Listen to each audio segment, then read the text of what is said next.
El suelo crujía bajo las botas heladas. A lo lejos, un tren militar se detenía sin aviso en medio de la nada. El silencio, apenas roto por el viento, era más inquietante que el ruido de los disparos. Era Ucrania, en plena Segunda Guerra Mundial. Entre colinas nevadas, aldeas cubiertas de barro y campos vacíos, hombres sin nombre eran enviados al frente sin saber si volverían. Las órdenes llegaban desde Moscú o Berlín, pero se cumplían allí mismo, en los caminos abiertos entre ríos y llanuras.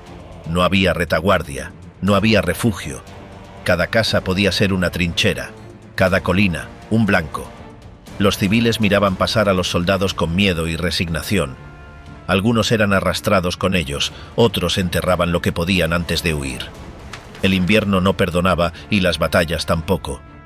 A medida que los días se sucedían, Ucrania se convertía no en una línea de combate, sino en un campo donde todo se deshacía.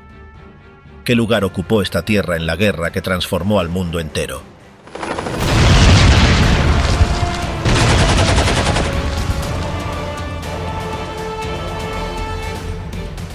Choque en la frontera. Las primeras horas en el río Bug. El 22 de junio de 1941, a las 4 de la mañana, comenzó la Operación Barbarroja. Las divisiones del Grupo de Ejércitos Sur cruzaron la frontera germano-soviética a lo largo del río Bug. La región, al oeste de Ucrania, fue una de las primeras en recibir fuego de artillería, ataques aéreos y unidades de asalto. Las guarniciones soviéticas se encontraban en estado de alerta, pero no respondieron de inmediato. Los mandos locales carecían de autorización para actuar sin órdenes del alto mando. Durante las primeras 6 horas, el avance alemán logró penetrar hasta 10 kilómetros. Las unidades blindadas rompieron las líneas defensivas construidas en la década anterior. Los puentes fueron tomados antes de ser volados. Algunas tropas soviéticas intentaron dinamitar cruces secundarios, pero fueron neutralizadas por francotiradores y ataques desde el aire. Las divisiones alemanas contaban con tanques Panzer III y IV, apoyo aéreo constante de la Luftwaffe y unidades motorizadas con experiencia en combate. En contraste, la mayoría de los soldados soviéticos eran reclutas. Muchos no habían recibido entrenamiento con fuego real. El armamento era inferior en movilidad y alcance. Las líneas de comunicación fueron interrumpidas por sabotaje o bombardeo. En varios sectores, las tropas actuaron sin contacto con el mando superior. En el cruce de Sokal, un batallón soviético resistió durante casi 12 horas. Se atrincheraron en posiciones construidas en torno a una antigua fortificación de hormigón. El terreno los protegía parcialmente del fuego directo. Sin embargo, no contaban con refuerzos. La artillería alemana concentró fuego continuo. Al anochecer, solo quedaban una decena de defensores vivos. El resto fue eliminado o capturado. Más al sur, en el sector de Podvolochisk, las defensas fueron sobrepasadas en 2 horas. El comandante de la unidad local fue alcanzado por una explosión. La resistencia colapsó. Las tropas restantes se dispersaron hacia el este. Algunas intentaron reagruparse en la segunda línea defensiva, 30 kilómetros más allá, pero fueron interceptadas por unidades motorizadas alemanas. La aviación soviética no intervino con eficacia. Los aeródromos más cercanos fueron atacados en la primera oleada aérea. Numerosos aviones fueron destruidos en tierra. Los pilotos disponibles no recibieron coordenadas claras ni instrucciones sobre objetivos. La cobertura aérea quedó anulada. Los intentos de contraataque fueron mínimos. En un solo sector, una batería antitanque logró destruir 2 vehículos blindados enemigos. Sin embargo, fue localizada por artillería de largo alcance y eliminada en cuestión de minutos. La reacción soviética fue descoordinada. Cada comandante actuaba con información parcial y sin previsión de apoyo. Las bajas se acumularon rápidamente. Los heridos no podían ser evacuados. Las ambulancias eran blanco fácil. Muchos fueron atendidos por sus propios compañeros con vendas improvisadas. Algunos murieron por falta de tratamiento. Las unidades médicas más cercanas estaban rebasadas. En el frente, los cuerpos se acumulaban a la espera de entierro o remoción. El objetivo alemán era avanzar hacia Lviv en 5 días. Las fuerzas desplegadas en el sector occidental de Ucrania debían ser destruidas o dispersadas antes de eso. Durante esas primeras 24 horas, el frente colapsó en múltiples puntos. Los informes de retirada se mezclaban con órdenes contradictorias. Las tropas soviéticas comenzaban a retroceder sin coordinación.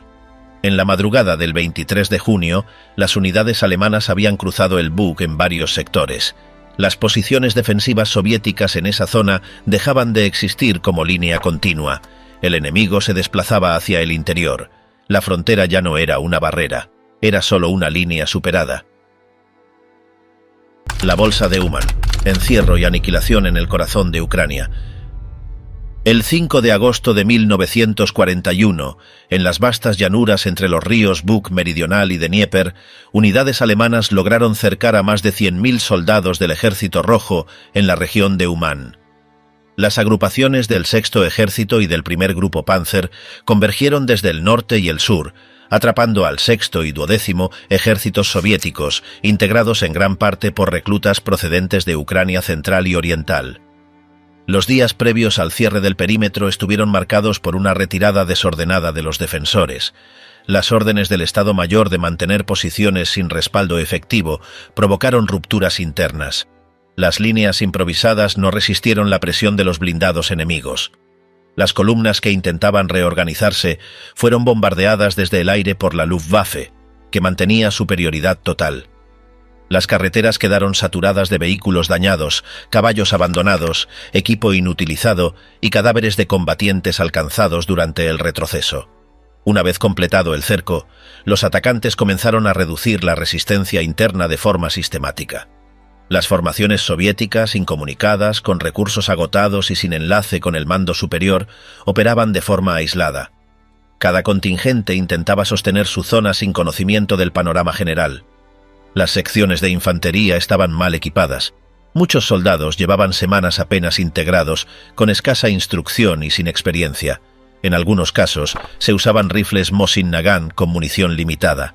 Las armas automáticas eran insuficientes frente a la potencia de fuego del adversario. El enemigo empleó una combinación de bombardeos constantes y ataques móviles. Las posiciones expuestas, sin protección antiaérea, eran vulnerables al empuje de los carros Panzer.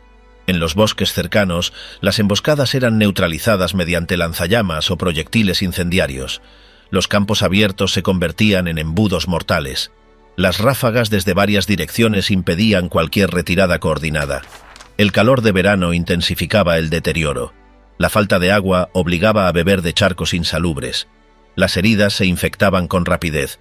No existían hospitales de campaña. Los pocos sanitarios disponibles atendían decenas de casos con herramientas rudimentarias y sin insumos. Las camillas eran improvisadas con mantas, puertas o ramas. Los heridos eran transportados a pulso o en carretas. El 8 de agosto se produjo un intento masivo de ruptura hacia el este. Diversos regimientos trataron de abrir una salida hacia el Dnieper. El terreno empantanado y la rápida respuesta de los efectivos alemanes impidieron el avance. Las agrupaciones del Ejército Rojo se dispersaron bajo fuego de morteros y ametralladoras ubicadas en colinas cercanas. En el desorden, muchos soldados quedaron aislados o atrapados en los cauces. Informes del alto mando enemigo registraron más de 20.000 muertos o capturados en esa jornada. Se usaron altavoces para exigir la rendición. Algunos oficiales soviéticos ordenaron continuar el enfrentamiento. Otros, ante el colapso total, autorizaron a sus subordinados a intentar escapar en grupos. La cohesión desapareció.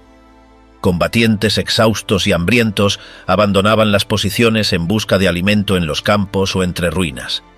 No había refugio. Las aldeas cercanas estaban deshabitadas o bajo ocupación germana. El grupo Panzer actuó con velocidad. Su tarea era eliminar cualquier foco de oposición y avanzar hacia el este. No se detenían a consolidar terreno. Las unidades mecanizadas arrasaban el sector y dejaban la zona bajo control de la infantería. Los capturados eran reunidos y enviados a la retaguardia bajo vigilancia armada. Muchos fueron forzados a marchar durante días, sin alimentos ni agua, hacia centros de tránsito en el oeste. Entre los rodeados había un número elevado de ucranianos movilizados en filas soviéticas. Algunos combatieron hasta el último momento. Otros se rindieron apenas tuvieron oportunidad. No existía un sistema de mando unificado. Cada agrupación actuaba según las decisiones locales. Algunos comandantes fueron ejecutados por negarse a continuar. Otros desaparecieron al perder contacto con el resto de la fuerza. Las cifras del operativo fueron considerables. Estimaciones posteriores hablan de más de 100.000 bajas, entre muertos, prisioneros y desaparecidos. El impacto inmediato fue estratégico. La retirada del Ejército Rojo se aceleró.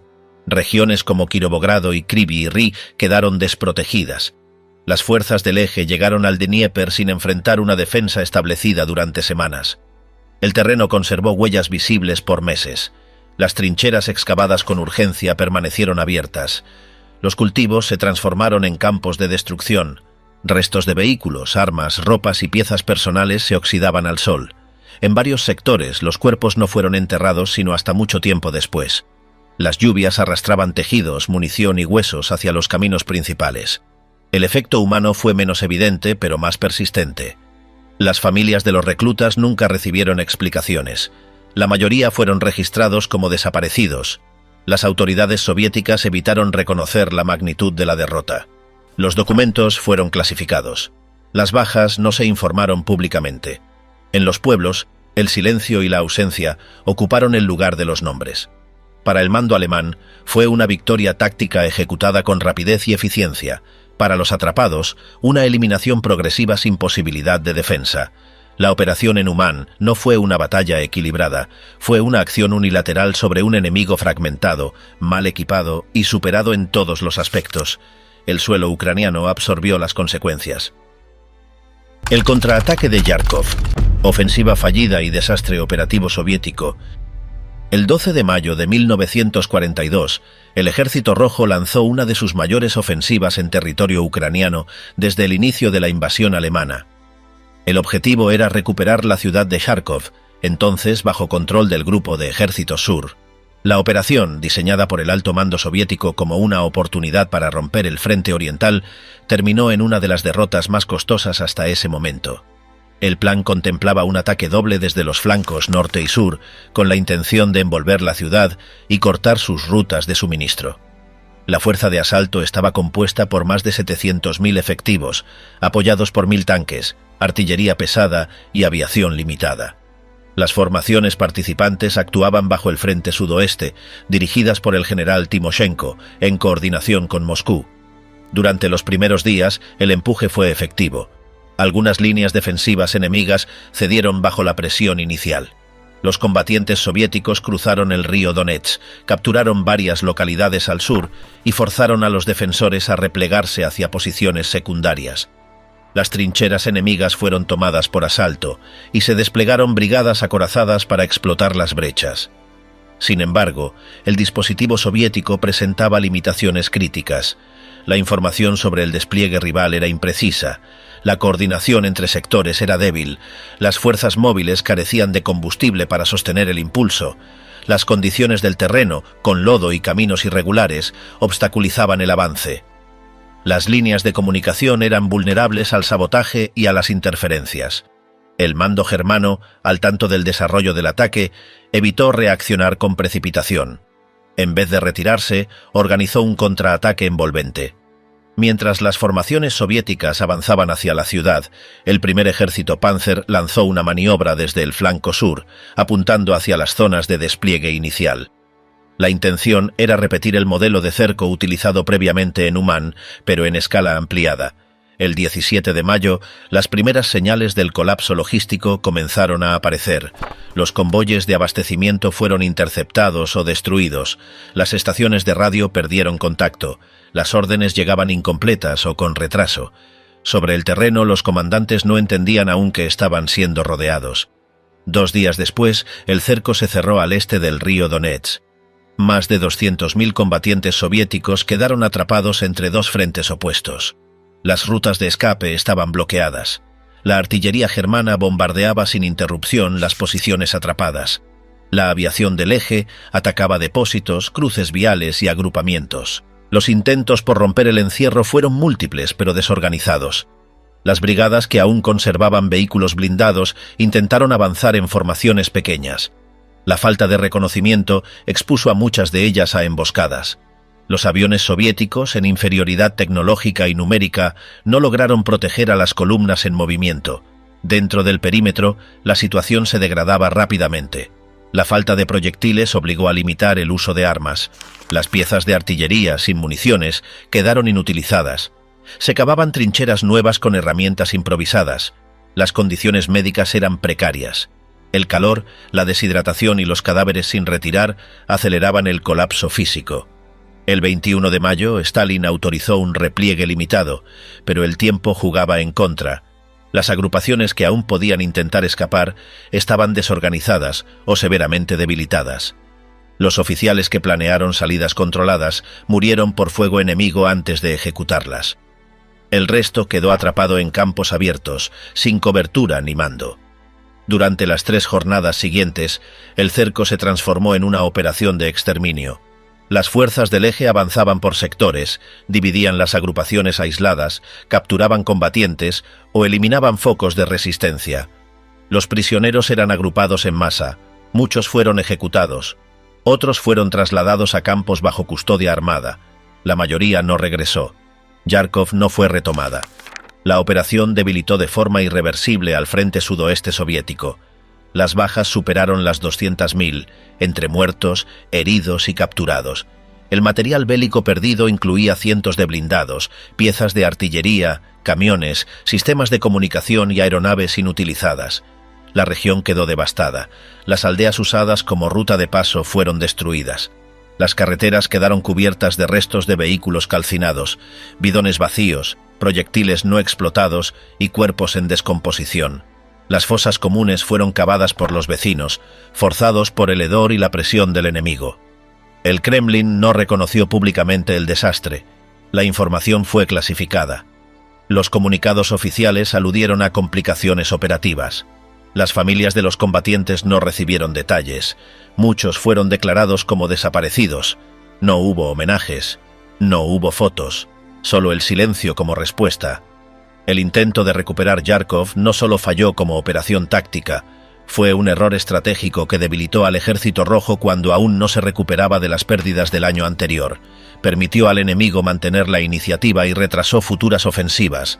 El costo lo asumieron, otra vez, los hombres enviados al frente, muchos de ellos ucranianos sin decisión sobre su destino. La explosión que arrasó el Dnieper, el día que Dnipro fue sacrificada, el 18 de agosto de 1941, en plena ofensiva alemana hacia el este, el Ejército Rojo ejecutó una de las maniobras más drásticas de toda la guerra en Ucrania, la destrucción total de la presa hidroeléctrica de Dnipro. La estructura, ubicada sobre el río del mismo nombre en la ciudad de Zaporilla, era uno de los mayores proyectos de ingeniería de la Unión Soviética. La decisión de volarla fue tomada por el Estado Mayor para frenar el avance enemigo, incluso a costa de las vidas civiles y militares concentradas aguas abajo. La presa, construida en la década de 1930, había sido símbolo de industrialización. Su capacidad eléctrica abastecía a fábricas, ferrocarriles y ciudades. También funcionaba como barrera natural estratégica. Con las tropas alemanas cruzando el Bug meridional y acercándose al Dnieper, las autoridades soviéticas optaron por inutilizar la estructura.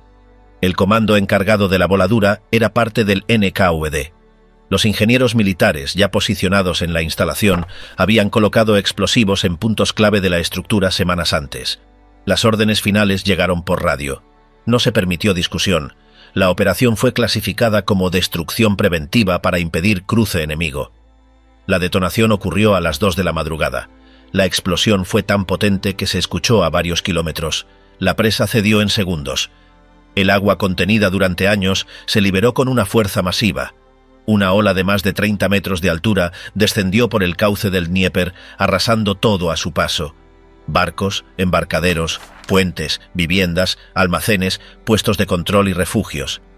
Miles de soldados soviéticos se encontraban en la ribera sur del río, defendiendo posiciones o en retirada hacia el este. La mayoría no fue advertida de la explosión. No hubo evacuación. No hubo aviso. Las patrullas que vigilaban el paso en Zaporilla y Nikopol desaparecieron en minutos. Las trincheras fueron cubiertas por lodo y escombros. Las columnas en movimiento fueron arrastradas junto con sus vehículos. La población civil, concentrada en aldeas ribereñas, también fue afectada. Muchas comunidades no fueron informadas. Algunos despertaron por el estruendo. Otros no tuvieron oportunidad de reaccionar. Las calles de los pueblos quedaron sumergidas en minutos. Las casas de adobe y madera fueron disueltas por la corriente. Los árboles fueron arrancados. Los cadáveres flotaban mezclados con uniformes, armamento y animales. Los documentos internos del Ejército Rojo no registraron la cifra exacta de víctimas. Se estima que murieron entre 20.000 y 100.000 personas, entre combatientes y civiles. Los archivos del NKVD fueron sellados. Las consecuencias colaterales fueron asumidas como parte del sacrificio bélico. No se permitió cobertura periodística. Las fotografías aéreas tomadas posteriormente muestran una franja de destrucción de más de 150 kilómetros. El comando alemán, que había avanzado con rapidez en dirección a Dnipro, se vio obligado a detener su marcha. El puente ferroviario fue destruido por la ola. Las rutas de acceso fueron cubiertas de barro y restos metálicos. El avance se ralentizó por al menos una semana.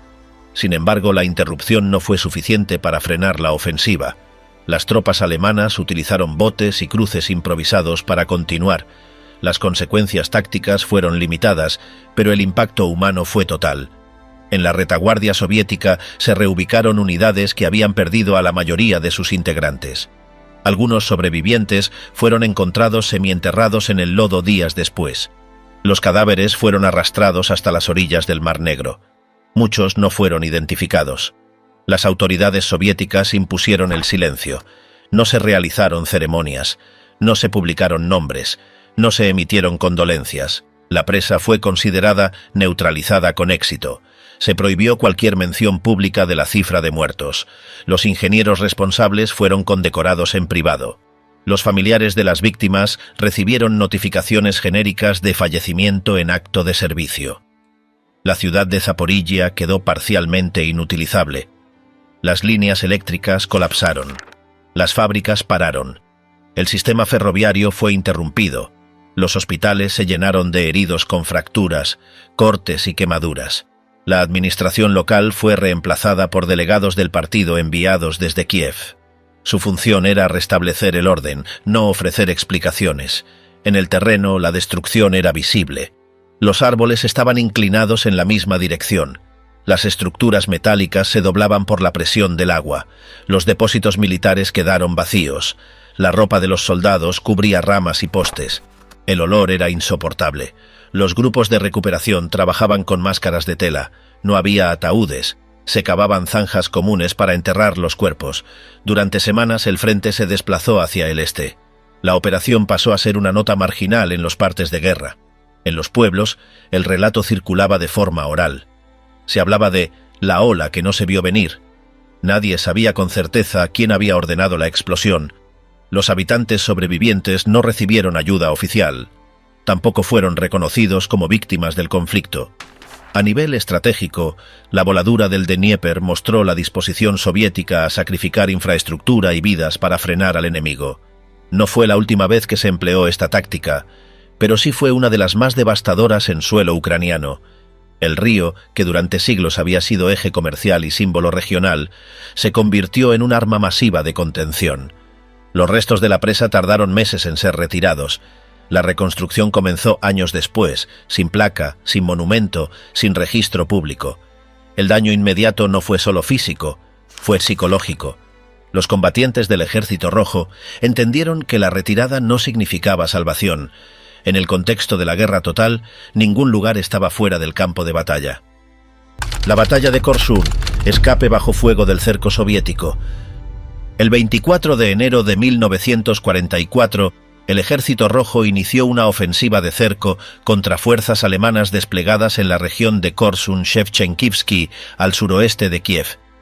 La operación fue dirigida por el primer y segundo frentes ucranianos con el objetivo de encerrar a las tropas del Grupo de Ejércitos Sur, que aún resistían tras el colapso de la línea del Dnieper. El área seleccionada era estratégica. Las fuerzas alemanas mantenían una posición saliente entre los ríos Dnieper y Ros. La maniobra soviética fue planificada para cerrar el cerco desde el norte y el sur, imitando la táctica que los alemanes habían empleado años antes en Umán. En menos de una semana, el perímetro fue sellado. Dentro quedaron atrapados aproximadamente 60.000 soldados alemanes del 11º y 42º Cuerpo de Ejército, junto con tanques, vehículos y suministros. El terreno presentaba condiciones extremas. Las temperaturas nocturnas descendían a 20 grados bajo cero. La nieve cubría los caminos. El barro congelado impedía movimientos rápidos. La visibilidad era limitada por las ventiscas. La artillería soviética, bien posicionada en las alturas circundantes, comenzó a golpear los puntos clave del perímetro alemán. La aviación del Ejército Rojo volaba misiones constantes de interdicción para impedir el reabastecimiento desde el aire. Dentro del cerco, los alemanes improvisaron líneas defensivas, cavaron trincheras heladas, reforzaron estructuras existentes y reorganizaron sus posiciones por sectores.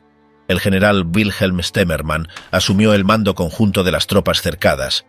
Su prioridad era mantener el control interno y organizar un intento de ruptura si las condiciones lo permitían. El cerco soviético se consolidó el 28 de enero. Las unidades alemanas carecían de suministros adecuados. El transporte aéreo enviado por la Luftwaffe no era suficiente. Muchos paracaídas caían fuera del perímetro. Los paquetes eran interceptados por patrullas soviéticas. El combustible comenzó a racionarse. Los tanques se convertían en posiciones estáticas de artillería. Los intentos de romper el cerco desde dentro comenzaron el 5 de febrero. Pequeños grupos de reconocimiento buscaron rutas entre las líneas soviéticas. Los informes eran desalentadores. La densidad de tropas enemigas era alta. Los caminos estaban minados. La artillería respondía con rapidez ante cualquier movimiento. Sin embargo, la decisión fue tomada. Se intentaría escapar. Mientras tanto, desde el exterior del cerco, el Grupo de Ejércitos Sur organizaba una operación de rescate. La Operación Wanda preveía un avance coordinado desde el oeste para abrir una brecha en las líneas soviéticas y permitir la salida del contingente encerrado. Las tropas alemanas atacaron el sector del pueblo de Lisianka con blindados y artillería. El terreno empantanado por el deshielo ralentizó el avance. Las unidades soviéticas resistieron cada metro. Dentro del cerco, la situación era crítica. Los alimentos se agotaban. Los caballos fueron sacrificados. La leña era escasa. Los heridos no podían ser evacuados. Los hospitales improvisados operaban sin electricidad. Las amputaciones se realizaban sin anestesia. El agua era derretida de la nieve sucia. Las tropas sobrevivían bajo mantas congeladas, durmiendo entre cadáveres. El 16 de febrero, Stemmermann ordenó el intento final de ruptura. La columna central avanzaría de noche, cruzando el río Gniloy-Tikich. No se usarían vehículos, solo lo que cada soldado pudiera cargar. Los tanques y cañones serían destruidos para evitar su captura. La orden era clara: romper el cerco o morir. La marcha comenzó en la oscuridad, bajo nevada.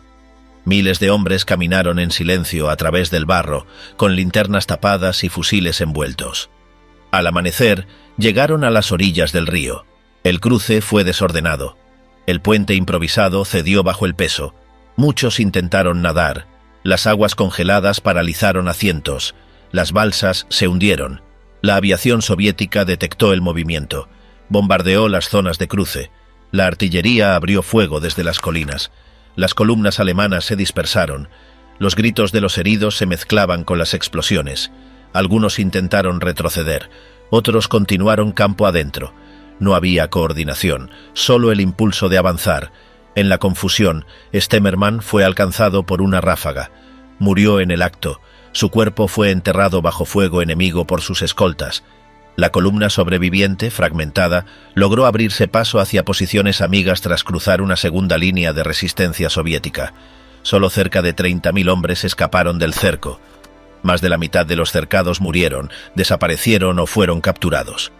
El campo de batalla quedó cubierto de equipo abandonado: armas rotas, mochilas abiertas, documentos dispersos, mantas quemadas. Los cadáveres permanecieron días expuestos al frío. Algunos fueron devorados por perros salvajes. Las aldeas cercanas no fueron reocupadas hasta semanas después. El hedor se extendía por kilómetros. Las tropas soviéticas recogieron los restos, identificaron posiciones, enterraron cuerpos, clasificaron prisioneros. La propaganda soviética celebró la victoria. Los periódicos mostraban mapas del cerco, pero no imágenes. La dimensión humana de la batalla fue omitida. Los supervivientes alemanes fueron distribuidos en campos. Muchos no resistieron el invierno. Korsun fue una advertencia para los mandos alemanes. El dominio aéreo, la movilidad mecanizada y la superioridad numérica soviética hacían inviables las posiciones expuestas. La región quedó destruida. Las rutas de abastecimiento fueron modificadas. Los pueblos atravesados durante la huida no se recuperaron por años. Los ríos helados conservaron durante semanas cuerpos sin identificar. Para el Ejército Rojo, la victoria significó el control pleno del centro de Ucrania. El camino hacia el oeste quedó abierto. La ciudad de Umán fue retomada poco después. Los campos agrícolas permanecieron improductivos. Las granjas destruidas durante el combate no fueron reconstruidas de inmediato. El frente se trasladó, pero las huellas del cerco permanecieron visibles en cada árbol quebrado, cada colina cavada, cada paso congelado. La destrucción del ejército alemán en Ternópil. A finales de marzo de 1944, el Ejército Rojo lanzó una ofensiva hacia el oeste ucraniano con el objetivo de expulsar a las fuerzas alemanas del centro administrativo de Ternópil. La ciudad, ubicada estratégicamente en la ruta entre Leópolis y Kiev, servía como centro logístico y nudo de comunicaciones del Grupo de Ejércitos Norte de Ucrania. Su defensa fue encomendada a una guarnición de aproximadamente 4.000 soldados alemanes, bajo el mando del general von Neindorf. El ataque soviético comenzó el 24 de marzo. El asalto fue ejecutado por unidades del Primer Frente Ucraniano, que incluía divisiones de infantería, artillería pesada, brigadas blindadas y regimientos de zapadores. La ciudad fue rodeada rápidamente. La guarnición quedó aislada en menos de 48 horas. No existía ruta de abastecimiento. La aviación soviética dominaba el aire. No hubo posibilidad de retirada. La artillería abrió fuego continuo desde colinas al este de la ciudad. Las posiciones defensivas alemanas fueron blanco de proyectiles de 122 y 152 milímetros. Las casas de ladrillo se derrumbaban. Las calles quedaron bloqueadas por escombros. Las comunicaciones por radio fueron interrumpidas en varios sectores. Los refugios subterráneos, construidos antes de la ofensiva, comenzaron a inundarse por las cañerías rotas. El comandante alemán ordenó dividir la ciudad en zonas de resistencia. Cada sector debía actuar de manera autónoma. Los edificios fueron reforzados con sacos de arena y placas metálicas. Las ventanas se convirtieron en puestos de tiro. Los soldados cavaron túneles entre sótanos. Se emplearon vehículos destruidos como barricadas. El hospital de campaña fue ubicado en una antigua iglesia. La población civil había sido evacuada semanas antes. Ternópil quedó convertida en una fortaleza sin habitantes. Solo quedaban soldados alemanes y combatientes soviéticos avanzando desde todas las direcciones. Las columnas de asalto soviéticas empleaban lanzallamas, cargas explosivas y morteros ligeros. Cada edificio tomado se convertía en un puesto de fuego. Cada metro ganado costaba vidas. Durante los primeros 5 días, los alemanes lograron frenar varios intentos de asalto frontal. Las posiciones bien ubicadas, la disciplina táctica y la experiencia de combate urbano permitieron contener el avance. Sin embargo, el desgaste era constante. Las municiones se reducían, las bajas aumentaban, la moral comenzaba a quebrarse. El 30 de marzo, el Ejército Rojo intensificó el asedio. Se destruyeron los depósitos de munición con ataques aéreos de precisión. Los camiones que intentaron acercarse por el oeste fueron eliminados antes de llegar. El cerco era absoluto. Las temperaturas nocturnas descendían por debajo de cero. Los heridos no eran evacuados. Los cadáveres se amontonaban en las escaleras de los refugios. El 1 de abril, los soviéticos iniciaron un ataque coordinado por múltiples ejes. La artillería bombardeó durante 6 horas. Luego entraron las tropas por los barrios del norte y este. Los combates se realizaron casa por casa. Las granadas se arrojaban por ventanas rotas. Los soldados descendían por fachadas destruidas. Las calles estaban cubiertas de escombros, sangre y restos de uniformes. Los alemanes respondían con ametralladoras y fusiles desde posiciones fijas. Sin embargo, el número de defensores disminuía con rapidez. Las municiones se agotaban. Las granadas eran lanzadas con retardo. Algunos combatientes empleaban armas capturadas, otros luchaban cuerpo a cuerpo con bayonetas o cuchillos improvisados. El general von Neindorf fue alcanzado por metralla mientras dirigía una maniobra defensiva en una intersección principal. Murió sin ser evacuado. Su cuerpo fue arrastrado por compañeros hasta una trinchera cubierta. El mando quedó fragmentado. Las unidades restantes operaban sin coordinación. El sistema de defensa se fragmentó en focos de resistencia aislados. Durante los días siguientes, los soviéticos avanzaron por los barrios industriales. Las fábricas fueron tomadas una a una. Las columnas alemanas retrocedían hacia el centro. Los últimos puntos de resistencia fueron el edificio del ayuntamiento, la estación ferroviaria y un conjunto de almacenes militares. Las estructuras fueron rodeadas, asaltadas, incendiadas o demolidas. El 5 de abril, la resistencia cesó. No hubo rendición formal. La mayoría de los soldados había muerto. Algunos se suicidaron antes de ser capturados. Otros fueron abatidos mientras intentaban escapar por el subsuelo. Se contabilizaron menos de 50 prisioneros. El resto fueron reportados como muertos en combate. Ninguna unidad sobrevivió como formación organizada. Los soviéticos tomaron el control completo de la ciudad. No encontraron civiles, solo ruinas. El humo cubría el cielo. Los árboles estaban quemados. Las calles eran intransitables. Los cuerpos fueron recogidos por prisioneros de guerra bajo vigilancia armada. Las fosas comunes se cavaron en las afueras. No se realizaron identificaciones. Los edificios históricos quedaron destruidos. La red eléctrica no funcionaba. Las líneas ferroviarias estaban cortadas. Ternópil dejó de existir como ciudad funcional durante semanas. Las tropas soviéticas se reorganizaron, limpiaron el terreno y trasladaron las unidades hacia el oeste. Los informes de la victoria destacaron la eliminación total de la resistencia enemiga. No se mencionó el costo. Las bajas soviéticas fueron altas, pero no se difundieron.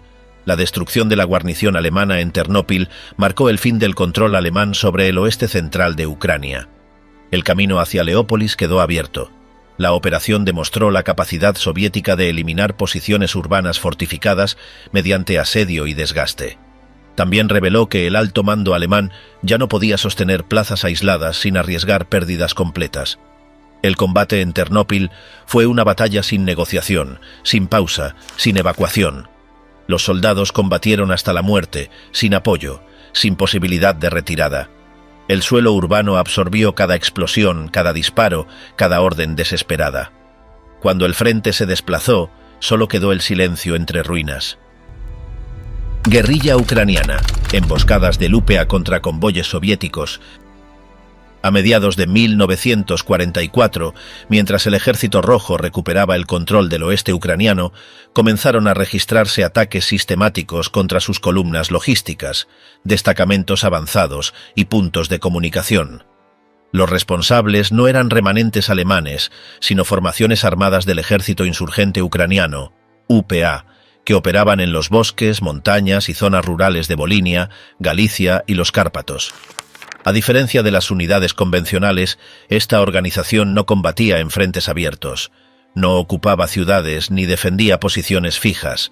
Su estrategia se basaba en la movilidad, el conocimiento del terreno y el uso de pequeñas células descentralizadas. Las emboscadas eran el núcleo de su acción militar. Sus objetivos no eran solo soldados enemigos, sino también trenes de carga, depósitos, líneas telefónicas, carreteras y enlaces ferroviarios. Los convoyes soviéticos que cruzaban bosques densos o pasos montañosos eran blanco habitual.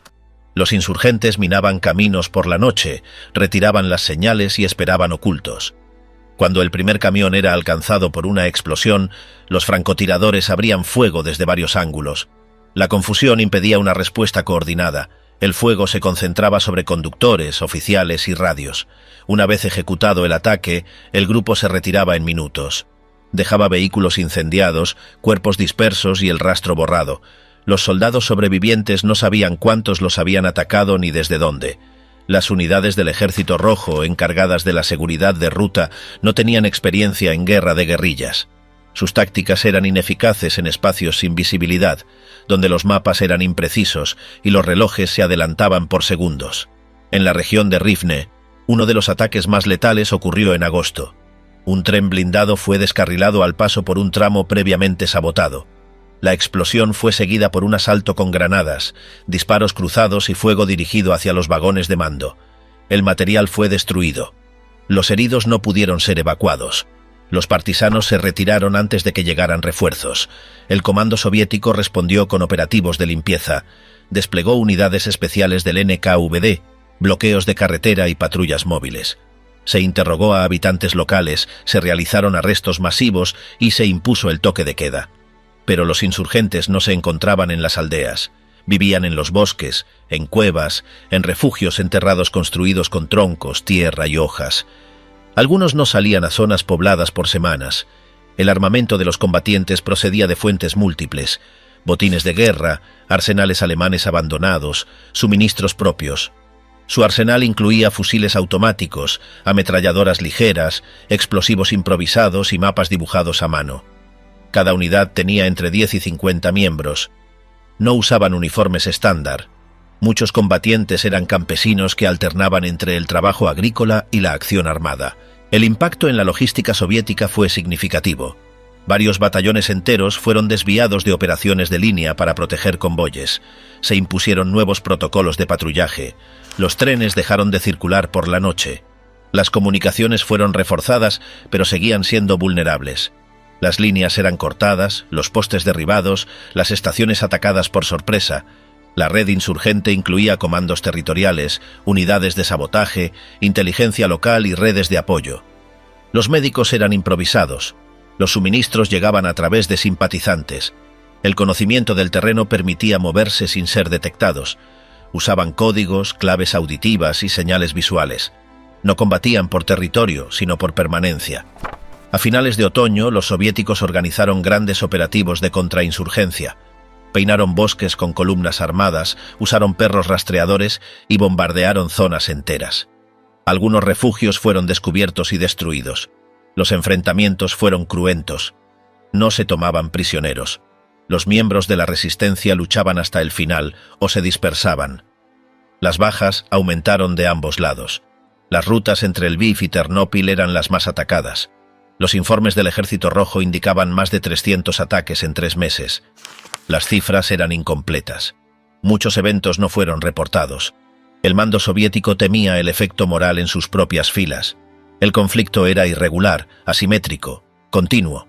No seguía los ciclos del frente principal. En zonas urbanas, los combates habían cesado. En el bosque, recién comenzaban.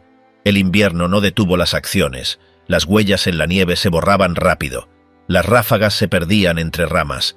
Las aldeas sabían, pero no hablaban. En algunos sectores, los civiles quedaron atrapados entre las dos fuerzas. Si ayudaban a los nacionalistas armados, eran acusados de traición. Si cooperaban con los soviéticos, eran marcados como informantes. Las represalias eran inmediatas. Las casas sospechosas eran quemadas. Las cosechas requisadas. El miedo era constante. La organización insurgente no buscaba la victoria total. Su objetivo era sobrevivir, interferir, resistir. Cada convoy destruido, cada línea cortada, era un mensaje. El oeste de Ucrania no estaba pacificado. No era territorio consolidado. Era un campo abierto, en disputa, sin fronteras visibles. La lucha de esta guerrilla continuó incluso después de la caída de Berlín. En 1945 y 46 aún se reportaban emboscadas, incursiones, sabotajes. Los combatientes se escondían por años. Algunos murieron sin dejar nombre. Otros fueron capturados, juzgados o desaparecidos. No hubo rendición general, solo desgaste progresivo. La insurgencia no conquistó ciudades, pero sí alteró el mapa, cambió rutas, desvió recursos, obligó a redibujar prioridades militares. En los archivos soviéticos, el conflicto fue clasificado como actividad de bandidos. En el terreno fue guerra, una guerra sin frentes fijos, sin líneas trazadas, sin pactos. Lucha en las alturas, combates en los Cárpatos contra el avance soviético. En octubre de 1944, las unidades del Cuarto Frente Ucraniano avanzaron hacia el suroeste del país con la misión de atravesar los montes Cárpatos y abrir un corredor hacia Eslovaquia.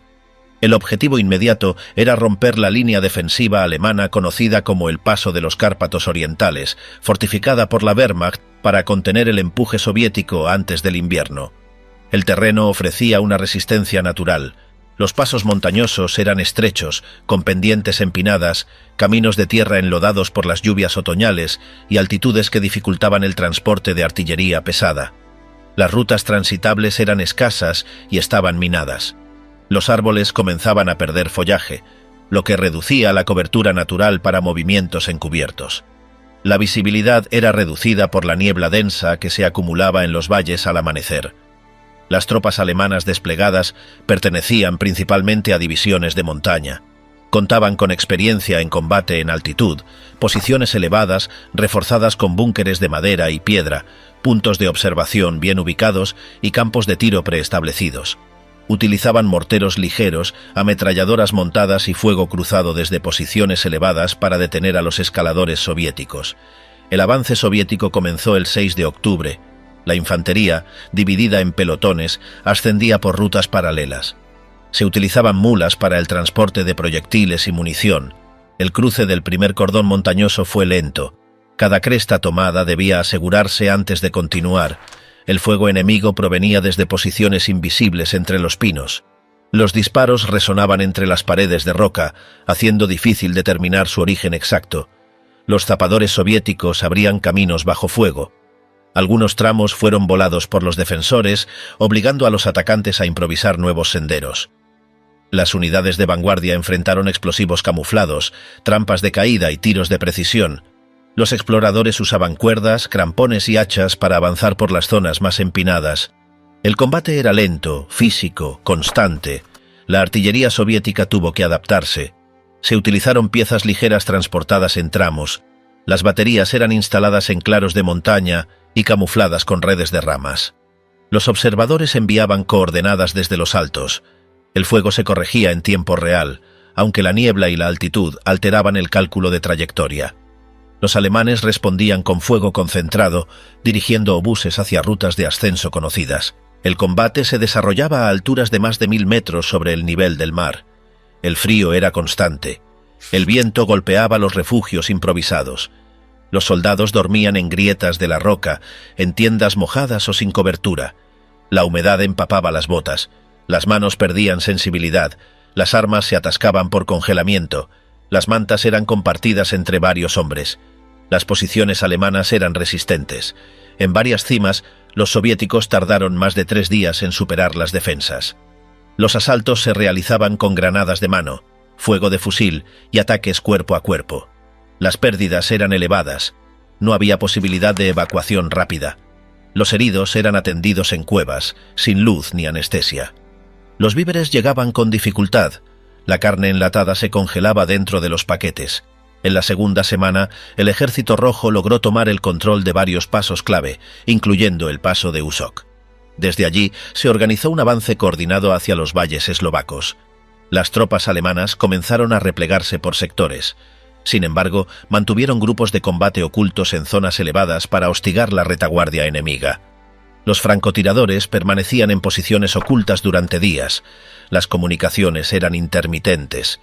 Las radios funcionaban solo a determinadas altitudes. Los mensajes se enviaban por corredores humanos.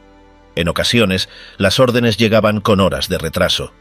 Los comandantes debían actuar con autonomía, adaptando el avance al terreno sin esperar confirmación. Cada decisión se tomaba con escasa información. A mediados de mes, una tormenta de nieve cubrió las alturas. El combate no cesó. Los caminos quedaron intransitables. Se usaron esquís y trineos improvisados. El fuego de artillería fue suspendido por baja visibilidad. Los ataques se hicieron silenciosos. Los soldados caminaban sin hablar, detectaban huellas en la nieve, disparaban por reflejo. El silencio era tan peligroso como el estruendo.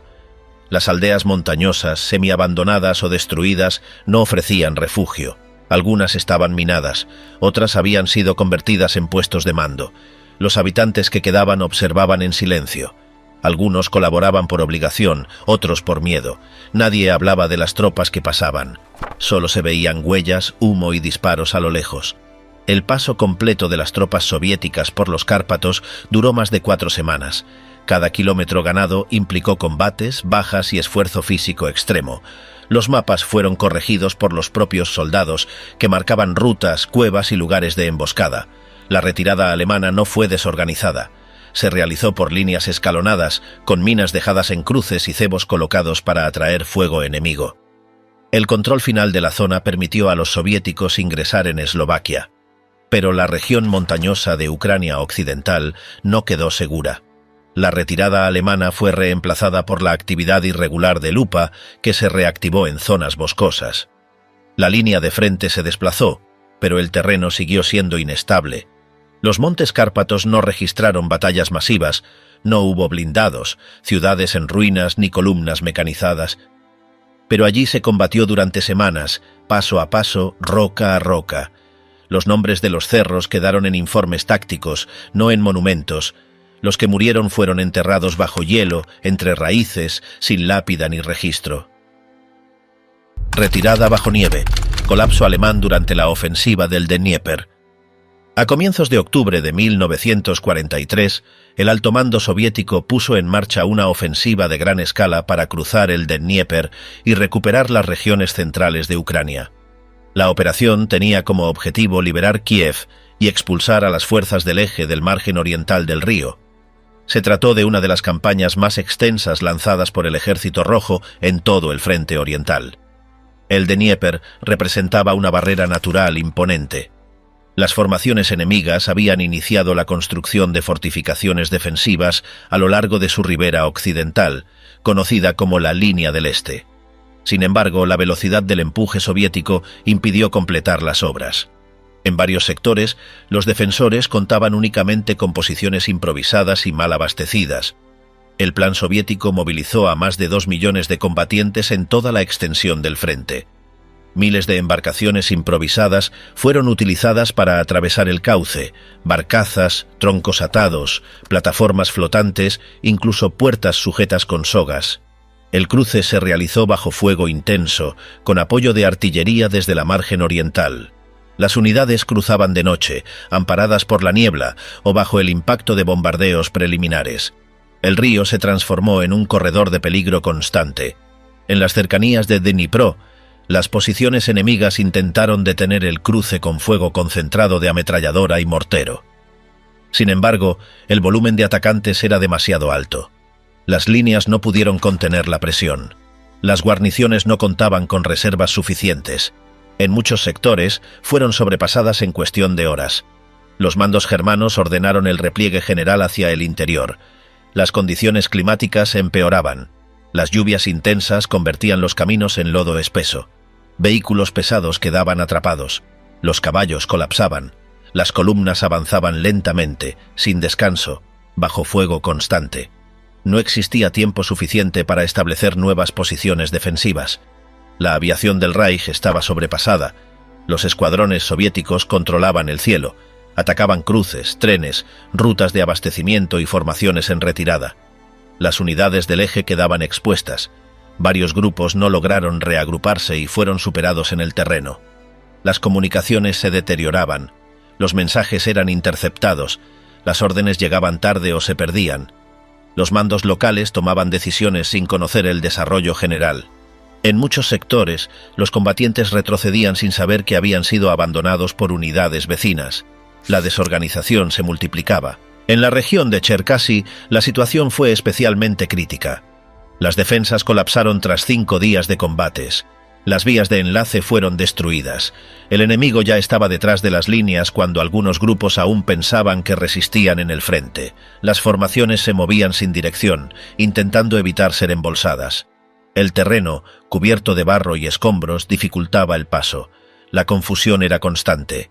El material bélico fue abandonado o destruido. Tanques sin combustible fueron inmovilizados y volados, cañones inutilizados, munición incendiada para no ser capturada, vías férreas cortadas, puentes demolidos. Todo lo que no podía llevarse era eliminado. Las unidades agotadas continuaban desplazándose. Dormían en los márgenes de los caminos, comían pan helado, bebían de charcos o agua de lluvia.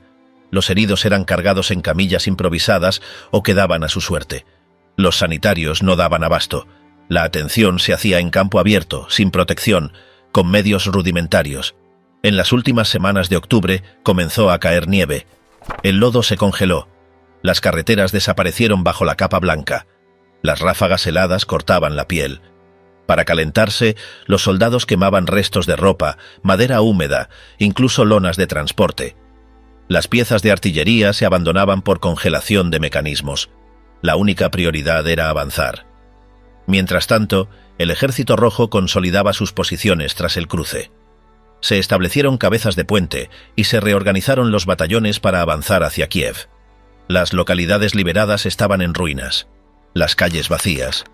En muchos pueblos no quedaban sobrevivientes. Las infraestructuras estaban arrasadas, las estaciones de tren demolidas, las escuelas derruidas. La operación del Dnieper marcó una transición decisiva. Desde ese momento la iniciativa quedó en manos soviéticas.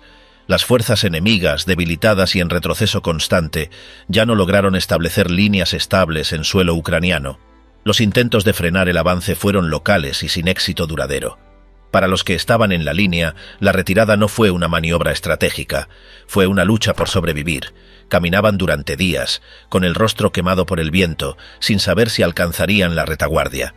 Algunos morían en la marcha, otros eran alcanzados por fuego. Muchos desaparecieron entre la nieve, sin identificación ni entierro. El asedio de Odesa, defensa costera y evacuación bajo fuego. El 5 de agosto de 1941, las tropas del Eje, lideradas por unidades rumanas bajo el mando del mariscal Ion Antonescu y apoyadas por la Wehrmacht, iniciaron el cerco terrestre de la ciudad portuaria de Odesa, al sur de Ucrania. La ciudad era una de las principales bases de la flota del Mar Negro y un centro logístico esencial para la defensa soviética del suroeste. La ofensiva marcó el inicio de un sitio que se prolongaría durante 73 días, convirtiéndose en una de las primeras defensas urbanas a gran escala en el frente oriental. La guarnición soviética, organizada bajo el mando de defensa de Odesa, contaba con aproximadamente 80.000 soldados, en su mayoría tropas de marina, unidades del Ejército Rojo y milicias obreras. La defensa fue organizada en líneas concéntricas alrededor de la ciudad, utilizando trincheras, nidos de ametralladoras, posiciones antitanque, minas y obstáculos improvisados. La preparación del terreno había comenzado semanas antes, pero era limitada frente a la magnitud del ataque. Las tropas rumanas, reforzadas por unidades alemanas, comenzaron el avance desde el noroeste. Durante los primeros días, lograron capturar varias aldeas periféricas y cortar parcialmente las vías ferroviarias hacia el interior. La artillería enemiga comenzó a bombardear posiciones defensivas. La ciudad fue alcanzada por fuego continuo. Los barrios exteriores comenzaron a ser evacuados. Las industrias estratégicas fueron saboteadas para evitar su captura. El Ejército Rojo respondió con una defensa en profundidad. Las unidades de la flota del Mar Negro bombardearon desde el mar las posiciones enemigas. La aviación soviética, aunque limitada, realizó ataques sobre columnas de suministros y baterías de artillería. Las tropas defensoras usaban trincheras dobles, túneles subterráneos y posiciones rotativas para evitar ser superadas por la presión constante. La defensa incluía mujeres, adolescentes y trabajadores voluntarios armados con fusiles y granadas de mano. Los intentos de asalto frontal por parte del enemigo fueron costosos. La resistencia urbana ralentizó el avance. Las casas eran defendidas piso por piso. Los patios se convirtieron en campos de tiro. Las ventanas fueron tapiadas para convertirlas en puntos de fuego. Las alcantarillas eran utilizadas como rutas de movimiento por la defensa. Los soldados soviéticos se desplazaban por techos, sótanos y pasajes estrechos. Durante todo el mes de agosto, la ciudad soportó ataques desde 3 direcciones. La línea defensiva se estrechaba. El suministro de agua fue interrumpido. La electricidad fallaba. Los hospitales operaban bajo bombardeo. Las comunicaciones se realizaban por mensajeros. Los aviones enemigos arrojaban panfletos con órdenes de rendición. La respuesta fue una intensificación de la resistencia. El comando soviético comenzó a planear una posible evacuación. La ciudad estaba parcialmente cercada, pero el mar permanecía abierto. La flota del Mar Negro garantizaba aún una vía de escape. Se establecieron puntos de embarque y planes para retirada organizada, aunque el orden se mantuvo en secreto para evitar el colapso de la moral.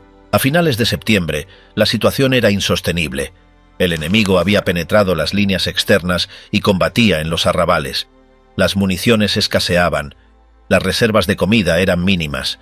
Las unidades estaban diezmadas. Muchos combatientes no habían dormido más de 2 horas al día durante semanas. Las bajas se acumulaban en las calles. Las casas ardían. La población civil se escondía en bodegas o se ofrecía como apoyo logístico. El 1 de octubre comenzó la evacuación. De forma escalonada, las unidades se replegaron hacia el puerto. La operación se realizó bajo oscuridad, con cobertura de la artillería naval. Miles de soldados fueron embarcados en buques militares, destructores y transportes. Cada embarcación partía al máximo de su capacidad. No había espacio para pertenencias. Solo se permitía portar armas y munición. El enemigo detectó la retirada y aceleró el avance. El fuego sobre el puerto aumentó. Varias embarcaciones fueron alcanzadas. Algunos soldados murieron antes de abordar. Otros quedaron en tierra sin posibilidad de salir. En total, más de 80.000 personas fueron evacuadas en 5 días, incluyendo unidades completas, personal médico y archivos militares. La ciudad fue ocupada el 16 de octubre. Las posiciones defensivas estaban vacías, las calles llenas de escombros, el humo cubría el cielo. No hubo ceremonia de rendición, solo silencio y ruinas. El enemigo tomó control sin combates finales. Los restos de la defensa fueron estudiados, pero no se comprendía cómo se había sostenido tanto tiempo con tan pocos recursos. El sitio de Odesa fue una victoria táctica para las fuerzas del Eje, pero una demostración de resistencia organizada por parte del Ejército Rojo. La evacuación bajo fuego se convirtió en una de las operaciones navales más exitosas del Frente Oriental. La ciudad fue destruida, pero el núcleo de sus defensores sobrevivió para combatir en otros frentes. Las cifras finales hablan de más de 20.000 muertos, decenas de miles de heridos y una ciudad costera completamente devastada. La defensa costera, realizada sin superioridad numérica ni aérea, retrasó durante meses el avance del enemigo en el sur de Ucrania. El terreno fue cedido, pero no sin lucha. Las ruinas de Odesa quedaron como testimonio del cerco, el fuego y la retirada. Cuando terminó la guerra, los mapas cambiaron, pero las marcas en la tierra y en la memoria quedaron intactas. Ucrania, atravesada por frentes, ocupaciones y represalias, no tuvo respiro durante todo el conflicto. Fue utilizada como pasillo estratégico, como zona de enfrentamiento y como retaguardia forzada. Millones de personas vivieron bajo órdenes ajenas, entre evacuaciones, combates, cercos y represalias. Las decisiones nunca se tomaban allí, pero las consecuencias siempre caían sobre su población. Quienes no murieron en el fuego lo hicieron en el silencio posterior, sin explicación ni reconocimiento. Los campos de batalla se convirtieron en campos de cultivo de nuevo, pero los cuerpos enterrados sin nombre no cambiaron de lugar. A diferencia de otros países, Ucrania vivió la guerra sin pausa, desde el primer día hasta el último, con frentes que cruzaban aldeas, bosques, montañas y ciudades. El destino que enfrentó no fue solo el de un país invadido, sino el de una tierra dividida, usada y sacrificada en el centro de una guerra que no eligió.